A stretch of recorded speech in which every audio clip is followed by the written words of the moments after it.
Se cada vez mais nós temos mais, e em muitos casos melhores softwares educativos, a gente tem que estar atento, porque na maioria eles não são autossuficientes, e no caso ainda bem para os professores. A figura do professor continua essencial e a utilização desses softwares pode acrescentar muito para as aulas, mas deixar que essa ferramenta seja explorada sem orientação traz o risco do aluno não absorver tudo o que ele poderia com essa ferramenta. Por isso, o roteiro de exploração é uma ferramenta valiosa quando se pensa em utilizar um software educativo. No âmbito da tarefa 2.1, eu elaborei um roteiro de exploração para a peça multimídia da tabela periódica versão 2.5, e nesse caso ela é apresentada em formato de papel, para que o aluno vá tomando nota das atividades que ele que são propostas para ele. É direcionada para alunos a partir do 10º ano, porque trata do tema da geologia como um braço da química, nomeadamente a questão da mineralogia. Então, no começo ele tem uma pequena introdução, um pouco sobre os minerais e qual é o papel dos minerais na vida do ser humano.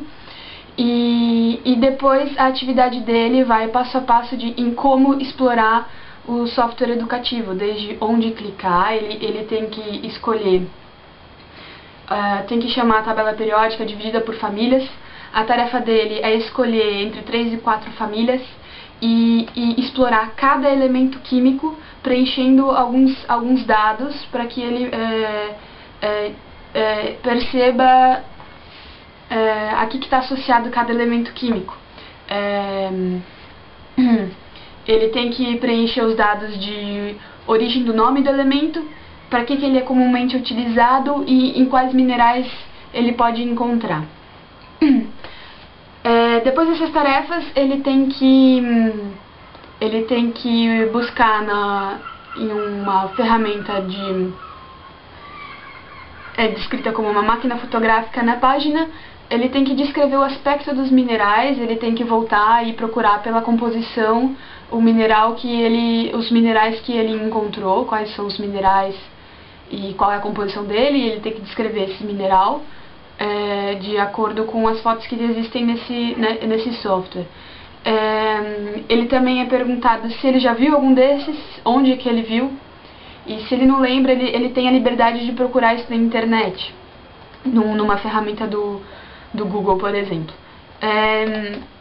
Depois ele é proposto para o aluno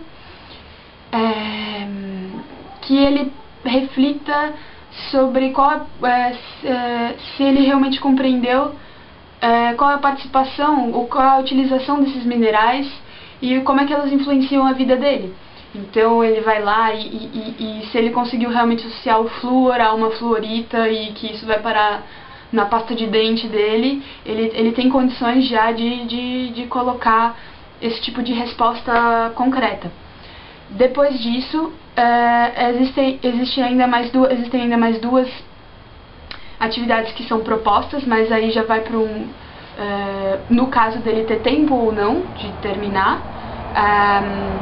A primeira é uma pergunta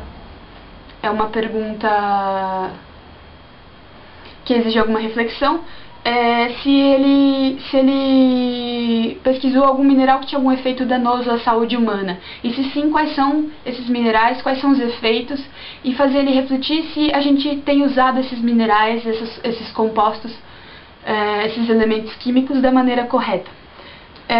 Ainda a última atividade proposta é que ele observe as datas e os métodos utilizados para se descobrir os elementos químicos e que ele formule hipóteses sobre por que alguns elementos químicos foram descritos e descobertos e nomeados tantos anos antes do que outros, de acordo com os métodos de reconhecimento desses minerais.